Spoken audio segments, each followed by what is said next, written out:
মাথার ঘাম পায়ে ফেলে কৃষক তার উৎপাদিত ফসল ঘরে তোলেন। কখনো ঝড় বৃষ্টিতে নষ্ট হয় ফসল, আবার কখনো বাজারে ফসলের ন্যায্য মূল্য থেকে বঞ্চিত হন কৃষক।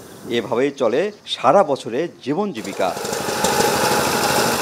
এবার বড় মৌসুমে বগুড়ার ধান কাটা মারায় প্রায় শেষ। বাজারে ধানের সরবরাহ ভালো, তবে দাম একেবারেই কম। 1 মণ ধান বিক্রি করে একজন কিষানের মজুরি খরচ মিটাতে হচ্ছে, অথচ সরকার নির্ধারিত প্রতি মণ ধানের দাম 1280 টাকা। বাজার মূল্যের চেয়ে সরকারি মূল্য বেশি হলেও কেন ধান দিচ্ছেন না, এর কারণ জানালেন কৃষক। দামে পড়তে হচ্ছে না 950-60 টাকা বাজার, কি করে পড়তে হয়?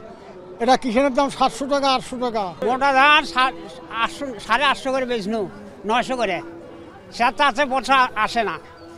আর কিষান লাগছে 800 টাকা। আমরা দেই ঠিকই, কিন্তু নেয় না তো সরকারের যে লোকগুলো থাকে তাকে ঘরের ধান নিয়ে গেলে আমাদের কয় যে মিটার শো হয়নি, এইটা হয়নি, ওইটা হয়নি, শুকনো না ভিজে এটা সেটা নানান কিছু বলে, অথচ ধান শুকিয়ে নিয়ে আসি, ওরা বলে তো শুকিয়ে আন নাকি।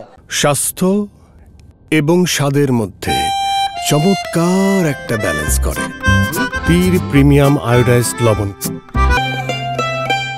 সরকার নির্ধারিত আর্দ্রতায় ধান শুকাতে না পারা এবং নগদ টাকা জরুরি হওয়ায় কৃষক কম দামে ধান বিক্রিতে বাধ্য হচ্ছেন বলে মত এ কৃষি কর্মকর্তার। আর সরকার নির্ধারিত আর্দ্রতার উপরে ধান গুদামে নিলে সে ধান নষ্ট হওয়ার আশঙ্কা থাকে। তাই গুদামগুলোতে সরকার 14 ভাগ আর্দ্রতায় ধান কিনছে। তবে দেশে নতুন আর্দ্রতা নিয়ন্ত্রণ গুদাম নির্মাণ হচ্ছে। এটি নির্মাণ হলে এর সমস্যা অনেকটাই সমাধান হবে। গুদামগুলোতে যে মহেশজারে আমরা ধান ক্রয় করি, ওই মহেশজারে কৃষক ধান দিতে পারছে না, যেটা মহেশজার থাকার কথা ধানের। যেহেতু এটা কৃষক মেইনটেইন করতে পারতেছে না, এই জন্য তারা এই রেটে তারা ধান গুদামে দিতে পারছে না। সারা বাংলাদেশে প্রাথমিক 200 রাইস সাইলো করার জন্য উদ্যোগ নিয়েছেন এবং ইতিমধ্যে 30টি বাস্তবায়নের প্রক্রিয়াধীন রয়েছে এবং দ্রুত সময়টা বাস্তবায়ন হবে।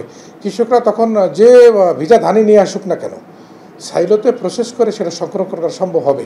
নগদ টাকা না থাকা, সঠিক আর্দ্রতা না থাকা এবং ক্রয় কেন্দ্রগুলো নাগালের মধ্যে না থাকায় কৃষক ন্যায্য মূল্য থেকে বঞ্চিত হচ্ছেন বলে মনে করছেন এই কৃষি অর্থনীতিবিদ। কৃষককে যদি সুবিধা দিতে চাই, তাহলে সরকারকে অবশ্যই কৃষকের মাঠে যেতে হবে এবং কয়েকটি গ্রাম নিয়ে প্রয়োজনে কালেকশন পয়েন্ট করতে হবে, যেখান থেকে কৃষকরা ধান নিয়ে আসবে এবং সরকার ওখান থেকেই কালেকশন করবে ধান।